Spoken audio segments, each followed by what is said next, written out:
Hello friends, welcome back to SSC Universe. और दोस्तों, आज की वीडियो में जैसा कि आप सभी देख पा रहे हैं, हम पढ़ेंगे council of minister of union या संघ के मंत्रिपरिषद के बारे में। दोस्तों, चलिए करते हैं आज की वीडियो की शुरुआत।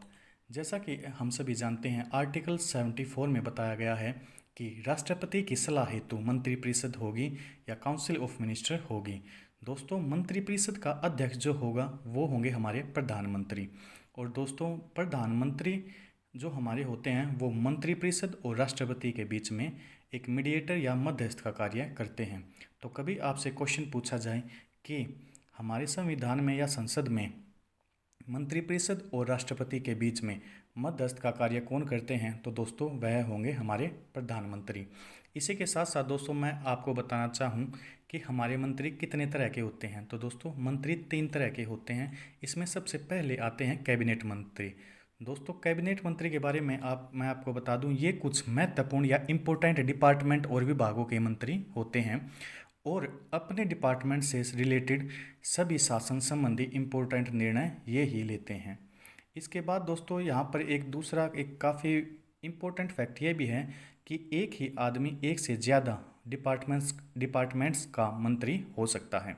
इसके बाद दोस्तों आते हैं स्टेट मिनिस्टर या राज्य मंत्री। दोस्तों, ये स्वतंत्र रूप से किसी एक राज्य के मंत्री हो सकते हैं। इसी के साथ दोस्तों आते हैं डेप्यूटी मिनिस्टर या उप मंत्री। जो दोस्तों उप मंत्री होते हैं, ये जो शेष दोनों हमारे या रिमेनिंग जो ये 2 कैबिनेट मंत्री और स्टेट मिनिस्टर जो हमारे रह गए, इनके काम करने में इनकी हेल्प कराते हैं। इसके के साथ दोस्तों, अगर हम बात करें आर्टिकल 75 की, जो इससे नेक्स्ट आर्टिकल है, इसमें बताया गया है PM is appointed by president, या जो प्रधानमंत्री की नियुक्ति होगी वह किसके द्वारा की जाएगी, राष्ट्रपति के द्वारा की जाएगी या हमारे प्रेसिडेंट के द्वारा की जाएगी। इसी में आता है दोस्तों, council of minister will be appointed by president with and advice of PM, यानी कि राष्ट्रपति प्रधानमंत्री की सलाह पर मंत्रियों का चुनाव करता है। दोस्तों, जैसा कि हम सभी जानते हैं, व्यक्तिगत रूप से या पर्सनली राष्ट्रपति ही पार्लियामेंट या संसद के लिए रिस्पॉन्सिबल या उत्तरदायी होता है और सामूहिक तौर पर मंत्रिपरिषद लोकसभा के लिए उत्तरदायी या रिस्पॉन्सिबल होता है। तो कभी आपसे क्वेश्चन पूछा जाए कि व्यक्तिगत तौर पर संसद के लिए कौन उत्तरदायी या रिस्पॉन्सिबल रहता है, तो दोस्तों वह हो गए हमारे प्रेसिडेंट। और सामूहिक तौर पर मंत्रिपरिषद लोकसभा के लिए उत्तरदायी रहता ही है। इसके बाद दोस्तों आता है आर्टिकल 75(3), जिसमें बताया गया है कि जो हमारा यदि किसी संघ सरकार का मंत्रिपरिषद लोकसभा में विश्वास खो देता है, तो लोकसभा के असंतुष्ट होने पर पूरे मंत्रिपरिषद को त्यागपत्र देना होगा। यानी कि इसमें बताया गया है कि जो हमारा मंत्रिपरिषद है वह पूर्ण रूप से, अगर लोकसभा में उसने विश्वास खो दिया, तो पूरे के पूरे मंत्रिपरिषद को अपना त्यागपत्र देना होगा। और दोस्तों, यहाँ पर एक बात यह भी लिखी गई है कि अगर प्रधानमंत्री चाहे तो किसी भी मंत्री से व्यक्तिगत रूप से इस्तीफा मांग सकता है। इसके बाद दोस्तों चलिए बढ़ते हैं हमारे नेक्स्ट आर्टिकल पे, जो आर्टिकल है 74, जिसमें बताया गया है पोस्ट ऑफ पीएम या प्रधानमंत्री के पद के बारे में। दोस्तों, इसमें बस हमारी पोस्ट ऑफ प्राइम मिनिस्टर या यह बताया गया है कि भारत के संविधान में और संसद में प्रधानमंत्री का पद होगा।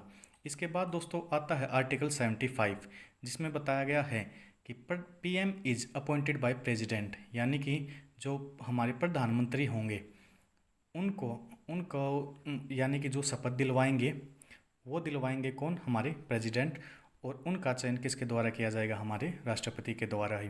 दोस्तों, जो हमारे प्रधानमंत्री होंगे ये बहुमत दल के नेता होंगे लोकसभा में।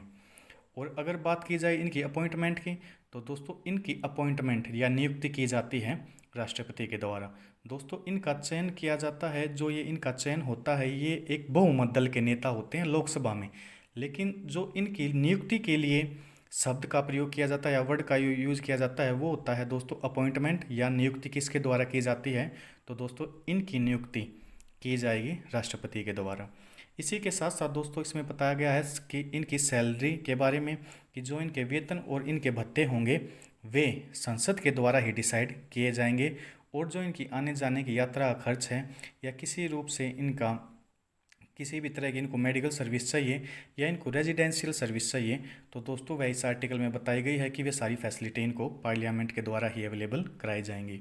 इसके बाद दोस्तों आते हैं इनकी वर्क एंड ड्यूटीज़ कि इनके कार्य और कर्तव्य क्या होंगे। सबसे पहले दोस्तों मैं आपको बता दूं कि जो हमारे प्रधानमंत्री होते हैं वे नीति आयोग के अध्यक्ष होते हैं, यानी कि national institute for transformed India के जो हमारे अध्यक्ष होंगे वो प्राइम मिनिस्टर होंगे। इसी के साथ साथ दोस्तों ये एनडीसी यानी कि नेशनल डेवलपमेंट काउंसिल के भी सदस्य होते हैं और उसके एनडीसी के अध्यक्ष होते हैं।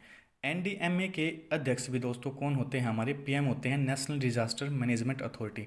उसी के साथ साथ दोस्तों राष्ट्रीय आपदा प्रबंधन प्राधिकरण, आइसलैंड डेवलपमेंट अथॉरिटी या द्वीपीय विकास प्राधिकरण, राष्ट्रीय जल संसाधन परिषद या जिसे हम इंग्लिश में कहते हैं नेशनल वाटर रिसोर्सेज काउंसिल, और दोस्तों वाइल्ड लाइफ कंजर्वेशन या वन्य जीव संरक्षण और जनसंख्या नियंत्रण बोर्ड के भी अध्यक्ष कौन होते हैं, हमारे प्रधानमंत्री होते हैं।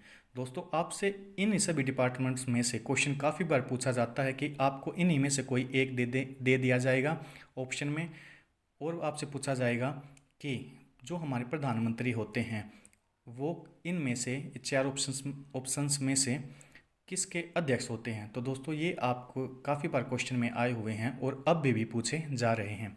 इसी के साथ साथ दोस्तों एक इम्पोर्टेंट फैक्ट यहाँ पर यह भी आता है जो होता है हमारे पुरस्कार से संबंधित कि पद्म भूषण और पद्म विभूषण कौन घोषित करता है। तो दोस्तों हमारे प्रधानमंत्री या पीएम ही पद्म भूषण और पद्म विभूषण जैसे पुरस्कारों के लिए घोषणा करते हैं, लेकिन उनको सम्मानित किया जाता है दोस्तों हमारे राष्ट्रपति के द्वारा। इसी के साथ साथ दोस्तों यहाँ पर एक यह चीज़ भी पूछी जाती है, वह संबंधित है, रिलेटेड है उप प्रधानमंत्री से। दोस्तों उप प्रधानमंत्री का जो हमारा पद है वह कॉन्स्टिट्यूशनल नहीं होता। अगर जो प्रधानमंत्री को यह लगता है कि मुझे उप प्रधानमंत्री की ज़रूरत है तो वह अपने लिए पर्सनली डिसीजन लेकर एक उप प्रधानमंत्री रख सकता है, लेकिन दोस्तों हमेशा उप प्रधानमंत्री एक कैबिनेट मिनिस्टर ही बनेगा। और कई बार दोस्तों क्वेश्चन पूछा जाता है कि पहले उप प्रधानमंत्री कौन थे, तो दोस्तों वह होगा सरदार वल्लभ भाई पटेल। इसी के बाद दोस्तों आता है आर्टिकल 76 जिसमें बताया गया है महान्यायवादी या फिर अटॉर्नी जनरल ऑफ इंडिया के बारे में। दोस्तों ये highest and first law officer of India होते हैं। जैसा कि हम सभी जानते हैं दोस्तों यह क्वेश्चन काफ़ी बार एग्जाम में रिपीट होता है कि highest and first law officer India में कौन होते हैं। तो दोस्तों वह होता है अटॉर्नी जनरल ऑफ इंडिया या महान्यायवादी। दोस्तों इनके काम के बारे में मैं बता दूं कि इनको बस यह इंश्योर करना होता है कि हर जगह पर संविधान का पालन हो रहा है या नहीं, और दोस्तों इन्हीं के द्वारा यह डिसाइड किया जाता है कि जो राष्ट्रपति द्वारा किए गए काम हैं वो लीगली हो रहे हैं या नहीं, या उनको कानून संबंधी सलाह देना, और भारत सरकार से सभी संबंधित कानूनी कार्य ये ही देखते हैं। दोस्तों इनकी अपॉइंटमेंट की जाती है प्रेसिडेंट के द्वारा और इनकी सैलरी भी प्रेसिडेंट के द्वारा ही डिसाइड की जाती है। इसी के साथ साथ दोस्तों इनको शपथ जो दिलवाते हैं वो हमारे प्रेसिडेंट ही दिलवाते हैं, और इनका जो रेजिग्नेशन होता है दोस्तों वह भी प्रेसिडेंट ही एक्सेप्ट करते हैं। इनकी दोस्तों हर बार यह एग्ज़ाम में क्वेश्चन पूछा जाता है और काफ़ी बार रिपीट भी होता है कि जो हमारे first law officer of India होते हैं उनकी जो एलिजिबिलिटीज़ हैं वो क्या होती हैं। तो दोस्तों वह होंगी same as for Supreme Court जज, यानी कि जो सुप्रीम कोर्ट के जज होते हैं उनकी योग्यताओं के अनुसार ही इनकी योग्यता होती है। इसके बाद दोस्तों आर्टिकल 88 आता है जिसमें यह बताया गया है कि ये जो हमारे फर्स्ट लॉ ऑफिसर होते हैं he can sit in supreme court, Lok Sabha and Rajya Sabha, यानी कि ये सुप्रीम कोर्ट में बैठ सकते हैं, लोकसभा में जा सकते हैं और राज्यसभा में भी पार्टिसिपेट कर सकते हैं। ये किसी भी बहस में सदन में जाकर हिस्सा ले सकते हैं और बहस का हिस्सा बन सकते हैं, लेकिन दोस्तों वोट नहीं डाल सकते।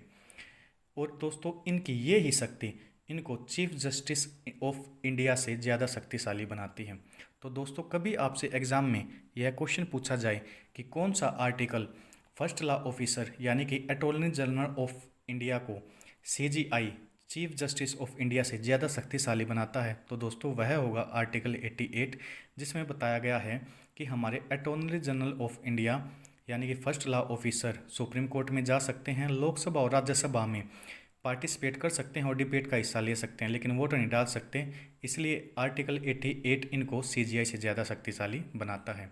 इसी के साथ साथ दोस्तों आता है एक इम्पोर्टेंट आर्टिकल 77 जिसमें बताया गया है कि संघ का प्रशासन राष्ट्रपति के नाम से चलता है। हमेशा ही हमारे जो यूनियन का शासन है वह हमेशा राष्ट्रपति के नाम से चलेगा। दोस्तों आज की वीडियो में हमने बात की काउंसिल ऑफ मिनिस्टर्स के बारे में। अगर आपको हमारी वीडियो पसंद आए तो प्लीज़ इसे लाइक कीजिए, सब्सक्राइब कीजिए और अपने फ्रेंड्स के साथ इसे शेयर कीजिए। और अगर दोस्तों आपको किसी चीज़ में डाउट है तो प्लीज़ हमें कमेंट करना ना भूलें। Thank you.